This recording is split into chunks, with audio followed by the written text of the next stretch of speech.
Super bro. Avengers end கேம்க்கு அப்புறம் அந்த best படம் இது வந்துட்டு தண்டர் போல்ஸ் வந்து பார்க்கலாம். 2 டைம் கூட பார்க்கலாம். மார்வல் ஒரு பீரியடுக்கு முன்னாடி கொஞ்சம் நல்லா இருந்துச்சு, கொஞ்சம் ஆக்ஷன் இதெல்லாம் ஃபைனல்லாம் நல்லா இருந்தது. ஸோ இது ரொம்ப இதாக போயிட்டு இருக்க மாதிரி இருக்குது. ஸோ லாஸ்ட்டில் அந்த போஸ்ட் கிரெடிட்ஸ் பார்க்கலாம்னா வெயிட் பண்ணலாம். அதுக்கப்புறம் அவ்வளோதான், சொல்கிற அளவுக்கு இல்லை. இந்த ஃபைனல் ஆக்ஷன் சீன்ஸ்லாம் ரொம்ப மிஸ் ஆகுது. ரொம்ப ஸ்மூத்தாக கொண்டு போயிட்டாங்க. ஸ்மூத்தும் சொல்ல முடியாது, அடி மொக்கையாக இருந்துச்சு. ஒரு ஆக்ஷன் இதில் இல்லை. இப்போ இந்த அவெஞ்சர்ஸ்லாம் பார்த்தீங்கன்னா ஃபைனலில் ஒரு நல்லா இருக்கும். இதில் எதிர்பார்க்க முடியல. எண்டு கேமோட முடிஞ்சிருச்சு அது மார்வல். நல்லா இருக்கு, ரொம்ப நல்லா இருக்கு. படம் செம்மையாக இருந்துச்சு, ரொம்ப மாசாக இருந்தது, செம்ம கூஸ் பம்ப்ஸ். இதில் ஆமாம் நிறையா பார்த்துருக்கேன், ஆனால் இதில் ரொம்ப பெஸ்ட் இது.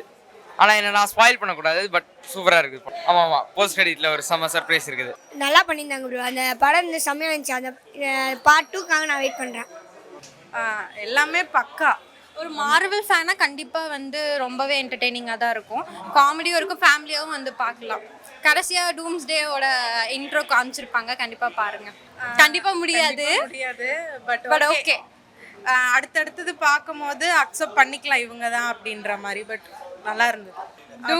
டூம்ஸ்டே தான், அதுதான் நல்லா இருந்துச்சு. ராபர்ட் டவுனி ஜூனியரை நீங்கள் மறுபடியும் பார்க்கலாம். அவங்கள டோனி ஸ்டார்க்கோட ஃபேனா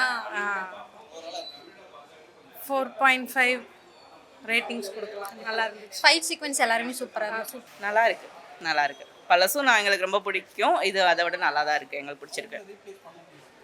அப்படி முடியாது, நியூ கம்பேக் வந்திருக்காங்க. பட் இதுக்கப்புறம் அப்கமிங் வர மூவிஸ் அண்ட் பார்ட்ஸ் எல்லாமே பார்த்தா தான் சொல்ல முடியும். பட் ஓல்டு அவெஞ்சர்ஸ் வந்து பார்த்தீங்கன்னா அந்த Thor, Captain America, so Hulk, அது எல்லாமே வந்து வேறு லெவலில் இருக்கும். எல்லா பாட்டுமே நம்ம பார்த்துருக்கோம். பட் இவங்க வந்து இப்போ தான் டூப்ளிகேட் கேப்டன் அமெரிக்கா அந்த மாதிரி வந்து எடுத்துகிட்டு வந்திருக்காங்க. பட் இதுக்கப்புறம் கம்பேக் வந்து பார்த்திங்கன்னா அடுத்தடுத்த பார்ட்ஸ் வரும்போதும் நம்ம பார்த்துட்டு சொல்லலாம். பட் இந்த மூவி ஆசம், உண்மையாகவே நல்லா இருக்கு. ஓவராலும் நல்லா இருக்கு, பார்க்கலாம். ஆக்சுவலி அதுக்காக தான் அவெஞ்சர்ஸ் இருந்தாலே அவங்க கண்டிப்பாக போஸ்ட் கிரெடிட்ஸ்னு வைப்பாங்க.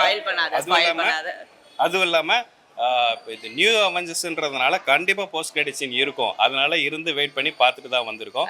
அடுத்து ஸ்பாயிலர் மாதிரி ஆயிடும். நல்லா இருந்தது, உண்மையிலேயே சூப்பராக இருந்தது, எக்ஸ்பெக்ட் பண்ணல.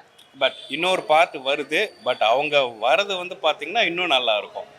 ப்ரீக்வல் அந்த Avengers brave new world compare பண்ணும்போது it's okay, good.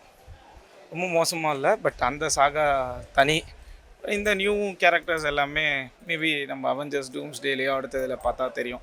Maybe fantastic 4 வருது, அவங்களது எப்படி இருக்கும் தெரில. ஃபைன், நாட் பேட், ஆனால் எக்ஸ்பெக்ட் பண்ண லெவலுக்கு இல்லை. அது மட்டும் டிசப்பாயின்மெண்ட் இருக்குது. அவெஞ்சர்ஸ் மாதிரினா சார் அந்த கான்செப்ட் தனி. நம்ம அதை பார்க்கும்போது இதை கம்பேர் பண்ணும்போது அந்த ஒரு டிசப்பாயின்மெண்ட் இருக்குது கண்டிப்பாக. அந்த அளவுக்கு ஒரு ஹைப் இல்லை. நீங்கள் போய் பார்த்தாலுமே அந்த ஹைப் இருக்காது. எல்லாருமே சைலண்டாக தான் உட்காந்துருந்தோம். அந்த எக்ஸ்பெக்டேஷன்ஸ் இல்லை. செம்மையாக ஃபைட் சீக்வன்ஸ் எல்லாம் செம்மையாக இருக்குது. இல்லை ப்ரோ, பழைய இதிலே வச்சு தான் இது பண்ணியிருக்காங்க. ஆனால் பெட்டராக இருக்குது. ஆக்ஷன் ஸ்டோரிஸ் நிறைய இருக்குது. ஃபஸ்ட்டு கொஞ்சம் லேக் ஆகிற மாதிரி இருந்துச்சு, அடுத்து நல்லா பெஸ்ட்டாக இருக்குது. ஓகே, படம் நல்லா இருந்துச்சு. எண்டு கிரெடிட்ஸ் தான் நல்லா எடுத்துட்டாங்க. தனித்தனியாக இருந்தவங்கள ஒன்றா சேர்த்து மறுபடியும் இன்னொரு அவெஞ்சர்ஸ் மணிக்கே இது பண்ணியிருக்காங்க.